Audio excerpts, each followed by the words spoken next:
আমরা কি কখনো ভেবে দেখেছি আমাদের চারপাশে যে প্রযুক্তি, অ্যাপ এবং ডিভাইসগুলো রয়েছে তার পেছনে কাদের অবদান? একটি ধারাবাহিক আবিষ্কার এবং উদ্ভাবনের ফলে আমরা আজকের এই আধুনিক যুগে পৌঁছেছি। কিন্তু আপনারা কি জানেন এর অনেকগুলো ভিত্তি স্থাপন করেছেন আরব ও মুসলিম বিজ্ঞানীরা? পশ্চিমা গবেষকরাও এই সত্যটা স্বীকার করেছেন। যখন ইউরোপ জ্ঞানের অন্ধকারে নিমজ্জিত ছিল, তখন আমরা বিজ্ঞানের সোনালী আলোয় উদ্ভাসিত হয়েছিলাম। কুরআনে বারবার প্রাকৃতিক ঘটনা ও মহাবিশ্ব নিয়ে চিন্তা করার আহ্বান জানানো হয়েছে, যা মুসলিম বিশ্বে বিজ্ঞানের বিকাশের অন্যতম প্রধান কারণ ছিল। আন্দালুস থেকে শুরু করে ভারত ও চীন পর্যন্ত ইসলামী ভূখণ্ডের বিস্তৃতি এবং বিভিন্ন জাতির সঙ্গে তাদের সম্পর্ক ও আদান প্রদান আরব ইসলামী সভ্যতাকে সমৃদ্ধ করেছিল। আব্বাসীয় খলিফা হারুনুর রশিদের সময়ে বাগদাদ জ্ঞানের কেন্দ্রবিন্দুতে পরিণত হয়। হাউস অফ উইজডম অথবা বাইতুল হিকমা প্রতিষ্ঠার মাধ্যমে এটি আরও শক্তিশালী হয়েছিল, যা ছিল বিশ্বের প্রথম বৃহত্তম লাইব্রেরি।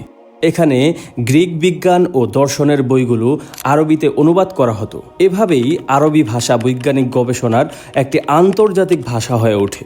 মুসলিম বিজ্ঞানীরা আধুনিক চিকিৎসা, অ্যানাটমি এবং অ্যানেস্থেসিয়ার ভিত্তি স্থাপন করেছিলেন। তারা হাসপাতাল তৈরি করেন, যা শুধু চিকিৎসার কেন্দ্রই ছিল না, বরং শিক্ষাও প্রদান করত।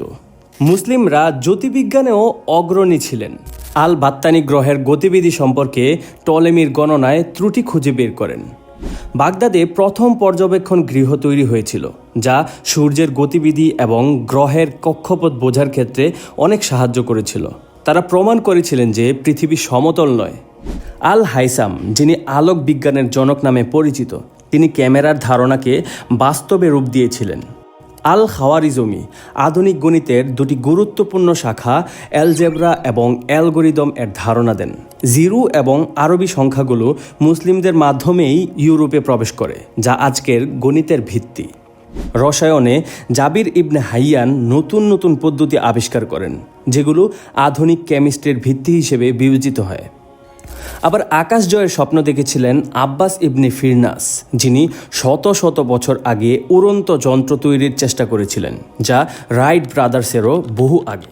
অতএব জ্ঞানের এই উত্তরাধিকার মুসলিমরা নিজেদের মধ্যে সীমাবদ্ধ রাখেননি, বরং সারা পৃথিবীতে ছড়িয়ে দিয়েছেন। কিন্তু আমাদের অভ্যন্তরীণ বিভাজন ও ভুল সিদ্ধান্তের কারণে সেই স্বর্ণযুগ থেমে গেছে।